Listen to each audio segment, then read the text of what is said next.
Today I'm going to talk about the Teaching Dance for Understanding, or TDfU instructional model.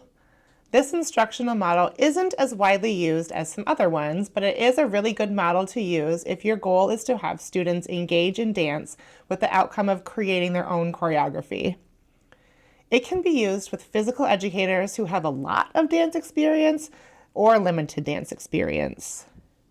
This is an approach to teaching dance that focuses on helping students truly understand movement and rhythms rather than just memorizing steps. TDfU is a student-centered approach to dance. It uses 6 phases that emphasize understanding and experience instead of simple repetition. Typically, students begin at phase 1, Playful Experience, and work their way up to phase 6, depending on your goals for the dance unit. This model helps students build a dance vocabulary, build confidence, develop creativity, and supports choreography, especially for students in grades 3 through 5.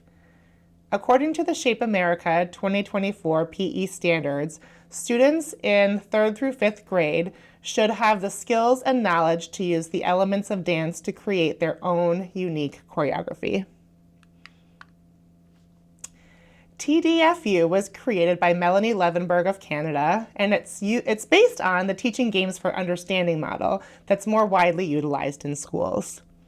It focuses on learning through exploration, guided questioning, direct instruction, and skill practice.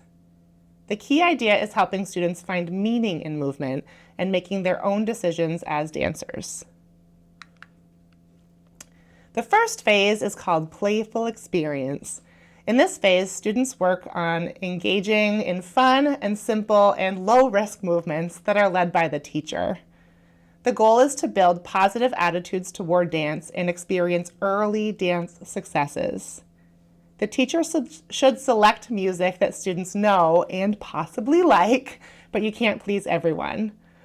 There should be some element where students use a locomotor movement and move through the space, not staying in one spot for the whole dance, like they might in a line dance. There's generally little to no pre-teaching, and there's no right or wrong way to move. If students make a mistake, no one really even notices. Typically, the teacher plays a popular song and guides students to move differently during the verse, chorus, and bridge, with some repetition to build confidence. If the teachers lead students through a variety of dances, there's bound to be at least one that students will all connect with. You can even have students rank the dances from most to least favorite as a way to help students understand that not all dances will be their favorite, and that's okay. The second phase is dance appreciation. Here, students begin to explore the elements of dance or begin to look at different forms of dance. I often start with the elements of dance using the acronym BASED. B is body, what part of the body is being used. A is action, what is the body doing. S is space, what physical space is the body taking up. T is time, what is the tempo, count, or rhythm. And E is energy, so what is the feeling, like heavy or longing. What's the weight, strong or light, etc. Every time I teach an element of dance, students apply the concept by watching a different video of a dance form and using the vocabulary words to describe the dance using a based word wall. For example, we watch a Bhangra dance and look at the space the dancers use, or we watch the Maori men's haka and the Indigenous women's unity dances before rugby games and use some energy terms to describe the actions and feelings of the dance. This helps build understanding through both personal experience and the experiences of others. In this phase, students also might compare styles like hip-hop and salsa, discussing what is similar and what is different. Building the dance vocabulary is essential here, and this is when students start building confidence because they begin to understand some of the basic building blocks of dance. Next is developing connections. In this phase, students make personal and social connections to dance. They might connect to music, to themselves, or others. For example, students could listen to a different song and brainstorm how each one of the songs makes them want to move.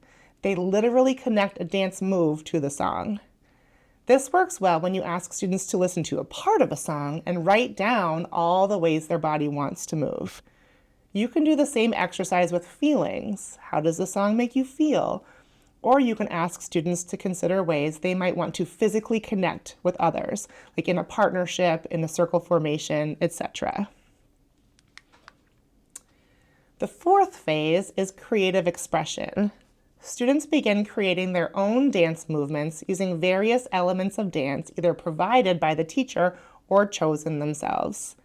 They are encouraged to take one movement and explore different ways to perform it. For example, what are all the ways you can do a grapevine step? Can you add in the arms? Can you add a spin? Can you change the direction? Can you make it bigger or smaller? Can you add a prop? Can you do the grapevine to a fast or slow tempo? Another example would be to change a non-locomotor step. Encouraging students that there is no right or wrong answer, they are playing with the actions to see how else their body can produce actions that match their self-expression. On this slide, I share the action slash. Students can make a large or a small slash. They can slash to the beat, etc. Phase 5 is skill refinement. Here, students can work independently or in groups to start building short dance routines to either a song that the teacher selects or a song that the students select.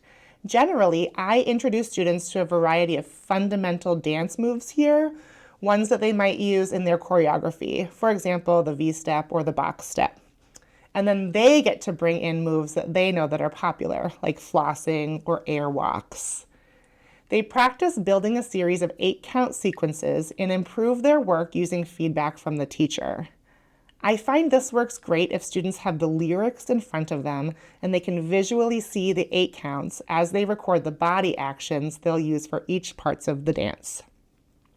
Sample choreography templates can be provided by the teacher to help students practice the skill of stringing together body actions.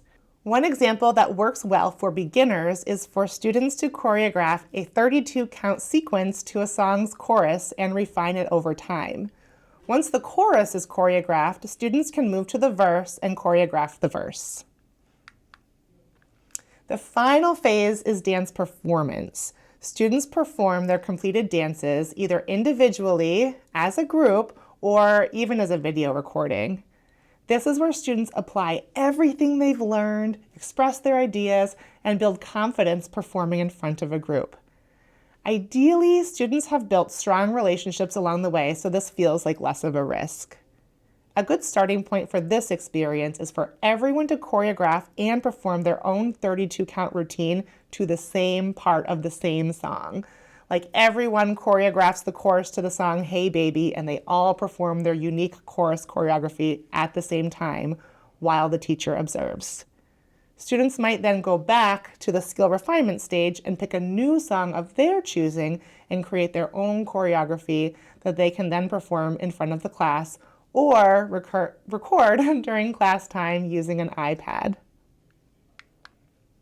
So, as a recap, Teaching Dance for Understanding, or TDfU, focuses on understanding and building confidence and competence rather than simply memorization. The goal of this model is to empower students to become confident movers while encouraging creativity and self-expression. Most importantly, it supports lifelong engagement with physical activity through dance, a physical activity that is used globally at all stages of life.